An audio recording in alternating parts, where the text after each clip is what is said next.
Donc, je m'appelle Ludovic Jiquel, et avec donc Elisabeth et Thomas, nous énergisons ce nouveau studio Saint-Germain-en-Mont-d'Or, laboratoire de transition.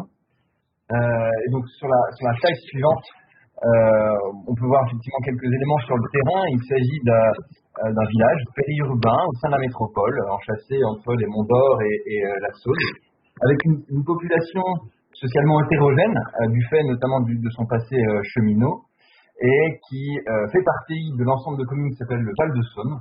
On parle de transition territoriale, évidemment, c'est forcément multiscalaire, n'est-ce pas? Donc la question du Val-de-Saône et toute la métropole vient et aussi encastrée dans notre problématique.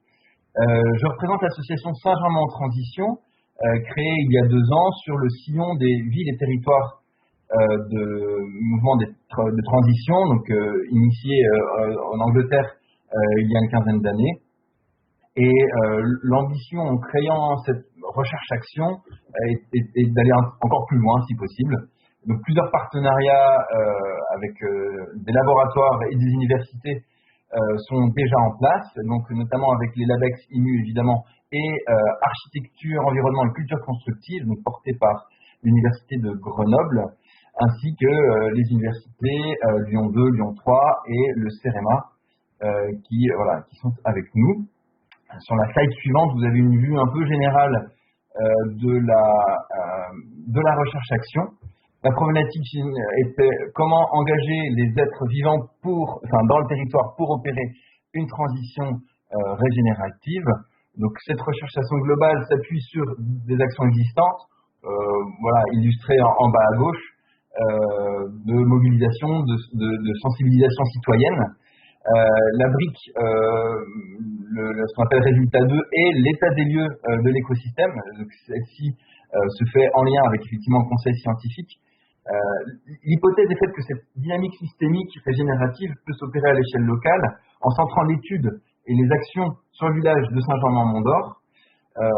Toutefois, nous contribuons à déployer, et nous allons contribuer à déployer cette dynamique sur d'autres territoires, l'intention étant évidemment de ne pas être résident tout seul, ça ne peut pas fonctionner, mais d'obtenir un effet de masse, être le colibri pour faire sa part dans notre transition sociétale. Et les solutions systémiques qui en découlent seront couvées et on va déboucher sur des actions, des projets, y compris économiques, de transformation territoriale, en s'appuyant sur un tiers-lieu, maison citoyenne de projet. Et enfin, les 2 dernières briques concernent effectivement la diffusion, la publication et l'essaimage, de manière à aussi contribuer à la transition sur d'autres territoires. Et sur la slide suivante, on voit que cet état des lieux, qui est effectivement sur lequel on se base, est pluridisciplinaire. On s'intéresse au flux, à l'histoire, au Saint-Germinois, au non humain. Et c'est pour ça qu'on a effectivement besoin de nouveaux studios, chercheurs pour ce studio. Je passe la parole à Thomas qui va parler d'une action qui a commencé déjà. Si Thomas, tu nous entends et on t'entend. Je vous entends, j'espère que vous m'entendez tous aussi. Bonjour tout le monde, j'ai parlé rapidement d'un aspect de ce studio. On a peu de temps, c'est des studios de recherche-action, mais finalement là c'est aussi un studio de recherche-action-formation. Puisque j'ai intégré le studio aussi au nom d'enseignants-chercheurs, mais notamment d'enseignants, puisqu'en m'occupant d'un master en aménagement durable des territoires à Lyon 3, j'ai proposé, on a décidé avec Ludovic et Elisabeth de monter un atelier professionnel, donc une brique de formation classique du master, où des étudiants doivent répondre à une commande réelle. Et donc cette commande réelle, elle porte justement sur la transition et le diagnostic, on va dire, initial de la transition, de l'état de transition de Saint-Germain-en-Mont-d'Or. Donc je pense qu'il y a un intérêt à lier recherche-action et formation et pédagogie pour faire de la pédagogie par la recherche, mais aussi de la pédagogie par l'action. Donc les étudiants là sont en cours de travail, c'est une vingtaine d'étudiants qui travaillent 6 mois sur ces aspects-là. Donc je ne sais pas si c'est des aspects qui peuvent être développés dans d'autres studios, mais je pense que c'est il y a un point de discussion qui peut être intéressant sur la manière dont on peut lier aussi ces initiatives de recherche d'action à la formation et à la pédagogie, notamment sur les métiers de l'urbain. Voilà. Merci Thomas.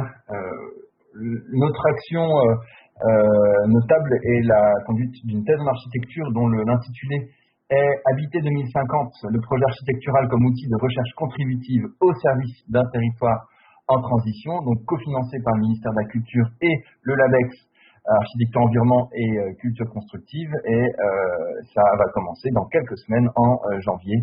On a hâte que ça puisse commencer.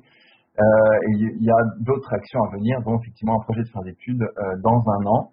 Et pour finir, Elisabeth, si tu peux nous parler des extensions souhaitées. Oui, alors effectivement, comme vous avez vu, on a déjà pas mal d'acteurs de la recherche qui sont présents sur le projet et sur le territoire. Il y en a d'autres qui sont intéressés, mais avec lesquels on n'a pas encore pu concrétiser. On a deux champs qui sont plus particulièrement souhaités, puisque le champ économique sur le territoire est à développer. On a forcément un impact d'activité économique et d'emploi. On a eu juste un petit retour en chiffres qu'il y a 300 ou 400 personnes emploi en fait présents sur Saint-Germain et qui sont même pas forcément occupés par des Saint-Germinois. Donc le champ de l'économie nous intéresse tout particulièrement.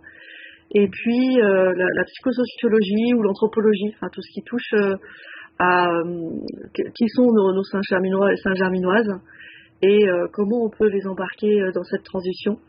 Voilà. Évidemment aussi, comme Ludovic en a parlé, on a faune et flore qui nous intéresse pour prendre en compte l'ensemble de la biodiversité. Donc biologie, naturalisme, tous ces domaines-là sont bien entendu les bienvenus. Et puis sont également bienvenus et nous sommes ouverts à tout ce qu'on n'imaginerait pas encore et qui trouverait de l'intérêt pour assurer cette systémie sur le territoire et cette régénération.